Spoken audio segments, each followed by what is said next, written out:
What's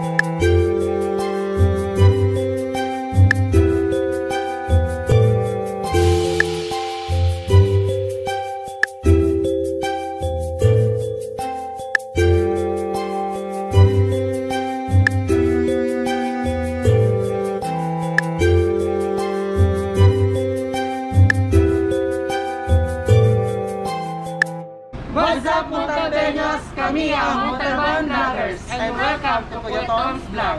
And mga ka-Montalbeño, another episode na naman po tayo ng programang Montalbeño. At andito nga po tayo ngayon sa Sitio Uwawa, Barangay San Rafael, Montalban, Rizal. At syempre sa pangunguna pa rin ng ating mahal na Mayor Dennis Tom Hernandez. On behalf of our PNP team and the same time MHO at ng MASA po, nandito po sila upang ipalaganap ang anti-illegal drugs na may pinamagatang anak mo, alagaan mo, iwas droga. At the same time, ipinapractice po natin ang IATF protocols na inilabas ng for health natin, okay?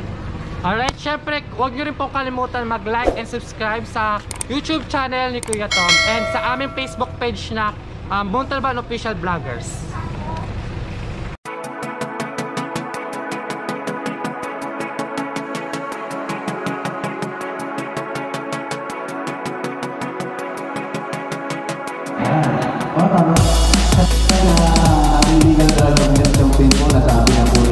Hapon sa lahat ng kabataan ng Montalban, especially sa kabataan ng Barangay San Rafael, inaanyayahan ko kayo na makilahok sa programa ng ating municipality na KKDAT, Kabataan Kontra Droga at Terorismo, at bagong programa ni Mayor na anak mo, alagaan mo, iwas droga. Hindi lang ang kabataan na natututukan namin sa programang ito, pati mga magulang, dahil sa kanila nagsisimula yung pagdisiplina sa mga anak. So sa mga lahat ng nanonood, in behalf ng Sangguniang Kabataan ng Barangay San Rafael, sana makilaho kayo at makicommit sa programang ito, dahil ito hindi lang para sa amin, kundi sa lahat ng kabataan ng Montalban. Magandang araw sa ating lahat, at ako'y lubos na nagpapasalamat sa programa ng ating butihing Mayor Tom Hernandez, na talagang alam naman natin na makakatulong upang masugpo ang pinagbabawal na gamot at maiwas ang mga biktima sa panahon nito, kasi napakahirap, pandemic na, tapos malululong ka pa. Siguro talagang dapat talagang ipamulat sila na talagang mali at sila ay napupunta sa maling landas. Kaya tayong lahat ay nakasuporta, at ako mismo ay tutulong at nasa likod po ni Mayor Tom para sa programang ito, para sa mga kabataan. Muli po, maraming salamat po. Magandang araw po.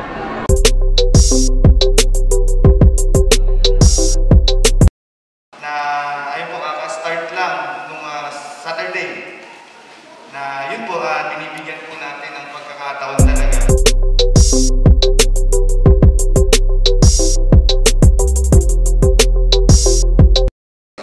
Yung anak mo, alagaan mo, iwas droga. Dito po, ang gagawin namin, ay tumanggap ng mga biktima, ng illegal na droga. Meron lang kaming simple profiling para lang makilala namin kung sino itong ating mga kliyente. Then, ipo-forward po namin sa ating pong MHO for assessment. Titignan ng ating pong Municipal Health Office yung kanyang severity.